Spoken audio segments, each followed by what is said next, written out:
Hi, thank you so much for joining me for today's episode.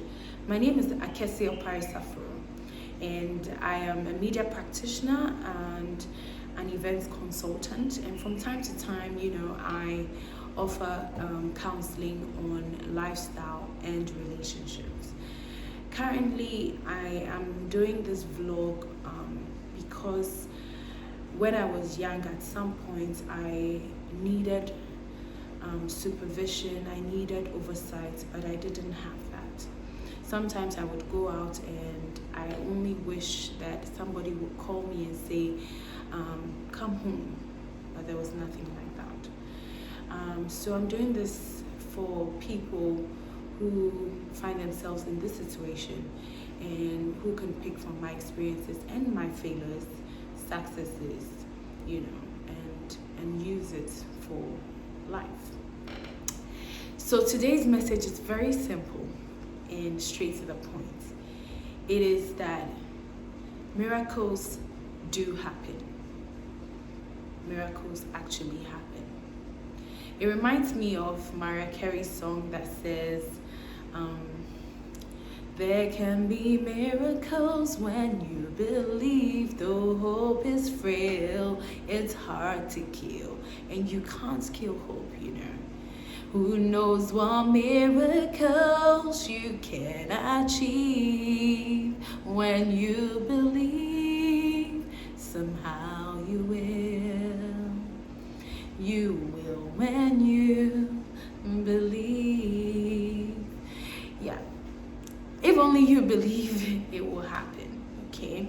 And your miracle is out there. So let me share my miracle, my first miracle with you. Not first, but one of my miracles with you, okay? So I had to go back to school, start uni all over again when I lost my mom, and it was a struggle, but I had help.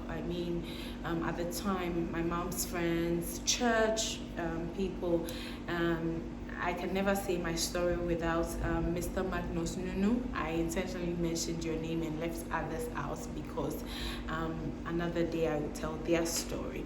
So I was able to survive the whole year of school, almost. Let me just backtrack. So I was able to survive the first semester, and in the second semester, that was when I actually, went through hell. Now, we were in the middle of the semester, and we're going to be writing our end of our papers very soon. And I used to, find it difficult to eat, transportation, like everything was all over the place. I used to sell credit here and there, but it wasn't working, like phone credits that people use, it wasn't working. So meanwhile, I'd rented in a compound house, and just to give you a quick description of the kind of place it was. So this had a roofing but had no ceiling. The bathroom was outside the house with no covering on the top. So once you're bathing, your head is out and everyone can see who you are. And then it had this old type of washrooms where it's like a dug hole with a cemented top and you just sit on and all that. So I was going through like serious, troubles, fending for myself. At the time, Accra Mall was newly opened, and I met a man there who I think was from Zimbabwe or Zambia, one of them, and he had told me that, I like you very much, all that, if you only, be my girlfriend, I'll take care of you through school and do everything for you. So this is the background that you have. So at some point in school, for like 2 days, I hadn't eaten. I had no food. I had no money. I didn't even have airtime to call somebody to help. I didn't have anything. So I was wondering why I was going through so much. I picked a chair in my room, sat down, and the chair in my room was from my mom's kitchen, a stool. In fact, let me not say chair, stool. I sat down and I said, oh God, why am I suffering this way? You said to be faithful to you. I have been. I'm studying. I'm trying to do everything in earnest to live a great life. Why do I have to go through this? Anyway, for your information, and this is God I'm talking to, for your information, this man has said A, B, C, D.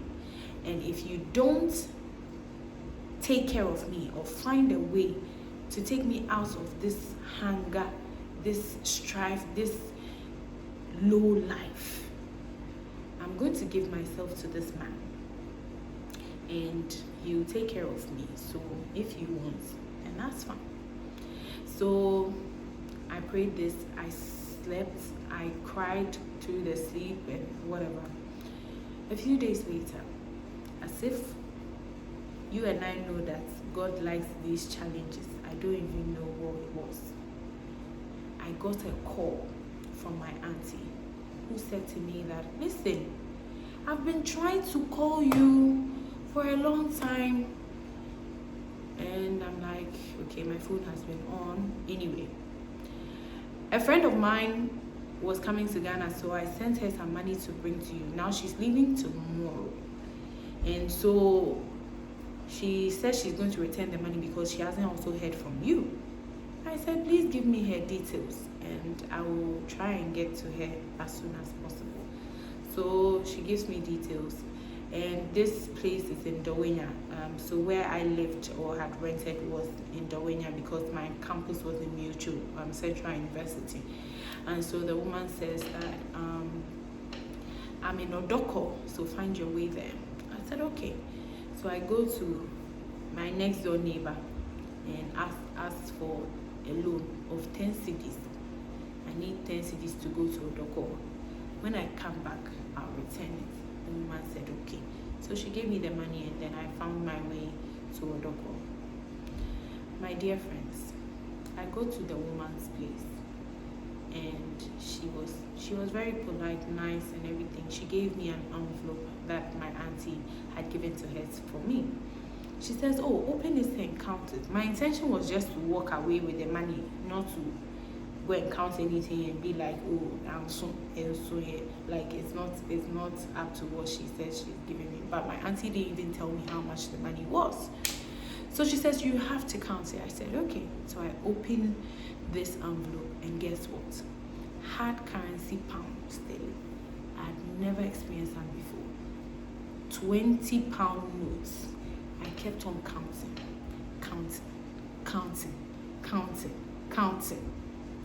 Finally, when I was done, it was 1,000 pounds.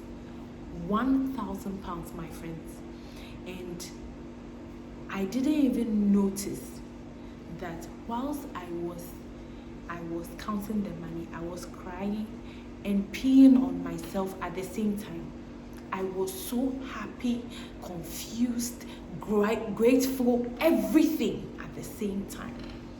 Now, this woman said, oh, don't make me sad. Don't do that. I have something little for you as well.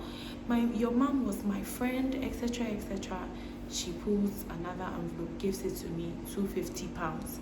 Hey! I mean, what is happening over here? And this is 1,250 pounds sterling, not Ghana cedi. Now, after having a conversation and everything, she said to me that, you know what, I have some cedis, I'm going tomorrow, so you can have it for transportation. And my friends, it was also close to 500 cedis. So, whilst we finished everything and I was going, I was 1,250 pounds rich and almost 500 cedis, Ghana cedis also rich. I folded this money, put it in my clothes, chugged in the trotro.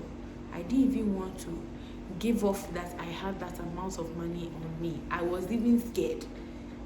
Then I sat down till I got in my trotro till I got to the house. I paid back my debt, and the rest was history.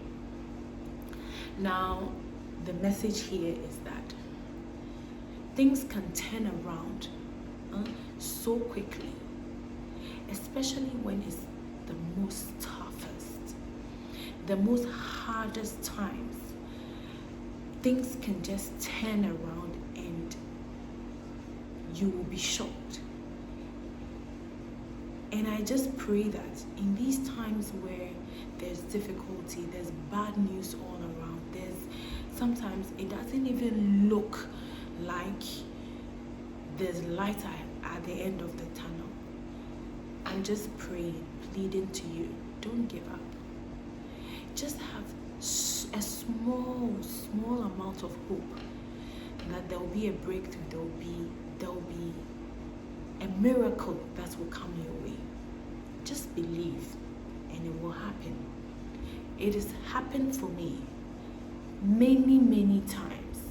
And sometimes the tendency to forget when you're going through difficulties is so high, as if you've never received a miracle before. But just trust, just believe, and that miracle will happen. Okay. So thank you for joining me for this episode, and I am so grateful. Just subscribe to my channel. Let me know, drop a comment, let me know if you enjoyed it, and also suggest things that I can make my vlog better. So I'll see you next week, hopefully.